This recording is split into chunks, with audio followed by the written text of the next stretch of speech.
Cara memuliakan bulan Rajab itu adalah bikasrati siyam. Pertama, selain tentunya kita menyambut dengan berdoa di malam pertama, Allahumma barik lana fi Rajab wa Sya'ban wa balighna Ramadhana. Kemudian kita memuliakan bulan Rajab itu dengan puasa sunnah, puasa Rajab. Jadi orang tahun baruan kita malah puasa sunnah tanggal 1 itu ya, tanggal 1 Rajab itu. Berbicara tentang puasa sunnah, bagaimana hukumnya, terlepas daripada banyaknya hadis-hadis, baik itu hadis yang sahih, hadis yang dhaif, bahkan hadis maudhu, banyak menghiasi tentang perihal tentang puasa-puasa sunnah. Terlepas dari itu semua, kita sami'na wa ata'na dengan para ulama-ulama mujtahid, ulama-ulama yang punya kapasitas.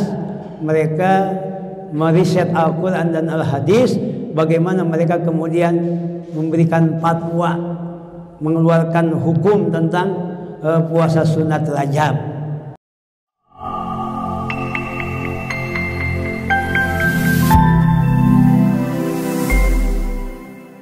Lalu bagaimana para jamaah sekalian tentang memuliakan bulan Rajab ini? Ada keterangan dalam satu hadis, in aradtum ar-rahata waqtal maut wan najat minasyaiton wal hurud minad dunya ma'al iman fahtarimu haji syuhur kullaha bikasrati siyam wan nadam ala ma salaf minal asam wadhkuru khaliqal anam tadkhulu jannata rabbikum bisalam. Para jamaah sekalian, jadi ketika berbicara tentang memuliakan bulan Rajab, para jamaah sekalian, cara memuliakan bulan Rajab itu adalah bikasrati siyam. Pertama, selain tentunya kita menyambut dengan berdoa di malam pertama, Allahumma barik lana fi Rajab wa Sya'ban wa balighna Ramadhana. Kemudian kita memuliakan bulan Rajab itu dengan puasa sunnah, puasa Rajab.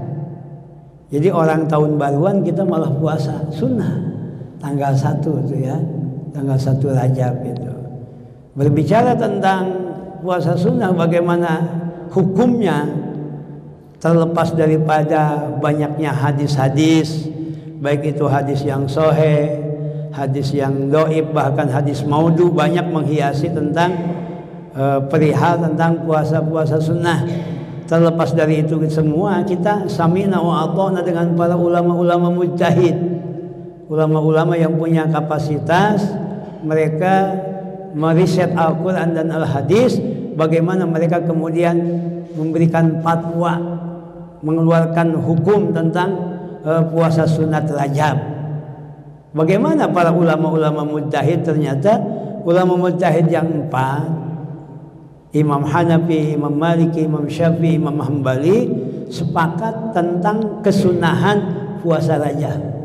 Jadi kalau ada yang mengatakan puasa Rajab bid'ah, itu di luar mazhab yang 4 itu ya.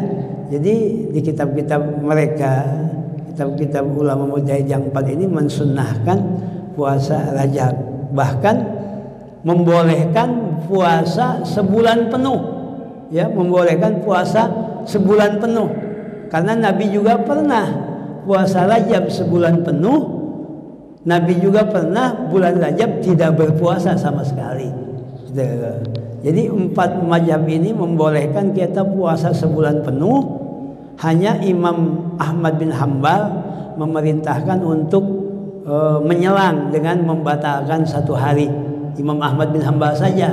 Jadi kalau umpamanya 30 hari, udah hari ke-15 jangan puasa ada, atau hari keberapa dibatalin 1 hari supaya jangan menyerupai bulan Ramadan. Itu sebenarnya artinya pada dasarnya memang diperintahkan kita berpuasa sunat. Terlepas daripada kita melaksanakan atau tidak, kita punya prinsip mengikuti para ulama mujtahid, mengikuti paham mereka bahwa puasa sunat itu hukumnya adalah boleh, hukumnya adalah sunat. Itu para jamaah sekalian. Adapun hadis-hadis dhaif yang mewarnai kitab-kitab menjelaskan tentang keutamaannya, silahkan. Itu masih lebih kepada motivasi aja, motivasi ya. Itu biarkanlah mereka para ulama yang bertanggung jawab dengan hadis-hadis yang mereka cantumkan di kitab-kitab mereka. Kita orang awam tidak ada hak untuk kemudian kita mentasheh para alim ulama seperti Imam At-Tabrani, Imam Hakim, Imam Nasai, Imam Ibnu Majah, apalagi Imam Muslim, Imam Bukhari. Masa kita bisa mengkritik mereka yang tentunya mereka itu para ahli hadis, para alim ulama yang sudah luar biasa pengetahuan tentang ilmu hadisnya. Masa kita yang baru ustadz, baru ulama kemarin, kita udah langsung ini nggak boleh dipakai, ini nggak boleh dipakai, ini riwayat Imam Tabrani lemah, ini riwayat Imam Hakim. Emang siapa lu? Kan seperti itu para jamaah sekalian. Masa kita lebih percaya orang-orang sekarang ketimbang ulama-ulama ahli hadis yang dahulu? Itu aja para jamaah sekalian ya.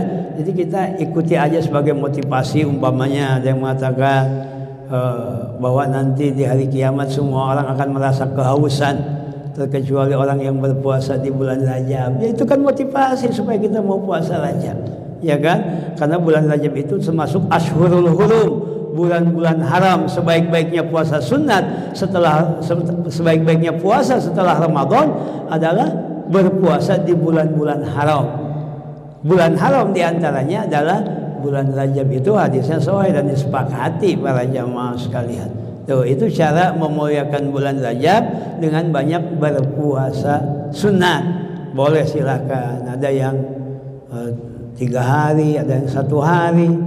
Itu kan ada kau tuh hadis walaupun dhaif yang mengatakan bahwa puasa tanggal 1 menghapus dosa 3 tahun, puasa tanggal 2 menghapus dosa 2 tahun, puasa tanggal 3 menghapus dosa 1 tahun, puasa tanggal 4 menghapus dosa 1 bulan ya. 7 hari berpuasa, 7 pintu neraka ditutup. 8 hari berpuasa, 8 pintu di surga dibuka. 10 hari berpuasa, minta apapun pasti dijabah dunia maupun akhirat. Bertambah harinya, bertambah pahalanya. Itu kan motivasi, silahkan. Apalagi bagi orang yang memang rajin berpuasa, silahkan. Kebetulan memang ada ayyamil bid, hari-hari putih, ada ayyamil sud, hari-hari hitam, ada hari Senin, hari Kamis. Kan sunat-sunat puasa itu ya.